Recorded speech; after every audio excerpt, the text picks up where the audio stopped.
സഹകരണ സംഘം പ്രസിഡന്റുമാർക്കും സെക്രട്ടറിമാർക്കുമായി മിഡ്കോയുടെ നേതൃത്വത്തിൽ പരിശീലന പരിപാടി സംഘടിപ്പിച്ചു. സഹകരണ സംഘങ്ങളുടെ ആധുനികവൽക്കരണം എന്ന പ്രമേയത്തിൽ സംഘടിപ്പിച്ച പരിശീലന പരിപാടിയുടെ ഉദ്ഘാടനം സഹകരണ വകുപ്പ് ജോയിന്റ് ഡയറക്ടർ പി.വി. വത്സരാജ് ഉദ്ഘാടനം ചെയ്തു. ഇതൊക്കെ സഹകരണ സ്ഥാപനങ്ങളാണ്.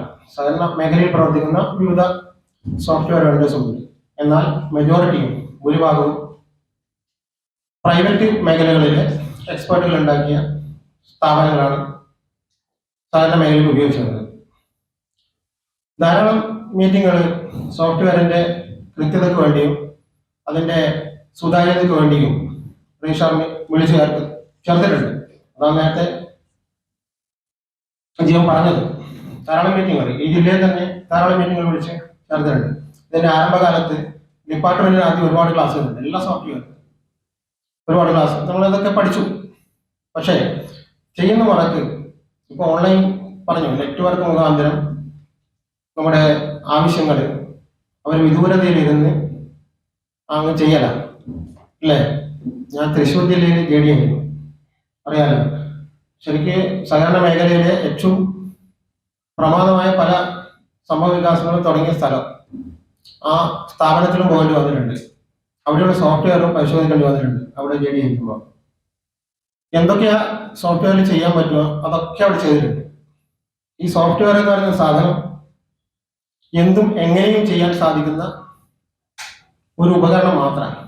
ഞാൻ എൻ്റെ ഓഡിറ്റേഴ്സോട് പറയുന്നത് ഇതൊരു ടൂള് മാത്രമാണ്.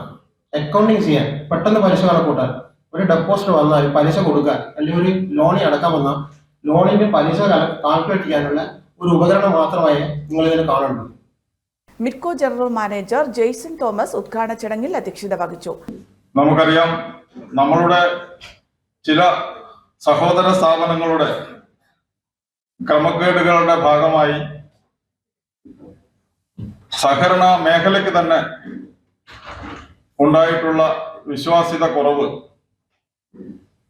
സഹകരണ സംഘങ്ങൾ നടത്തിക്കൊണ്ടുപോകുന്ന നിങ്ങൾക്ക് ഓരോരുത്തർക്കും നമുക്കുമെല്ലാം അതിന്റെ ബുദ്ധിമുട്ടുകൾ അനുദിനം അനുഭവിച്ചുകൊണ്ടിരിക്കുന്നവരാണ്.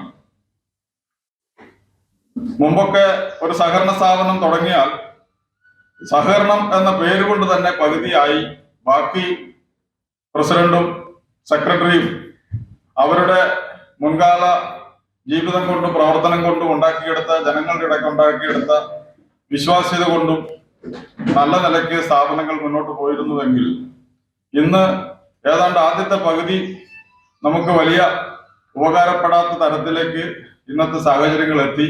അജേഷ്, മാത്യൂസ് എന്നിവർ പരിശീലന പരിപാടിക്ക് നേതൃത്വം നൽകി.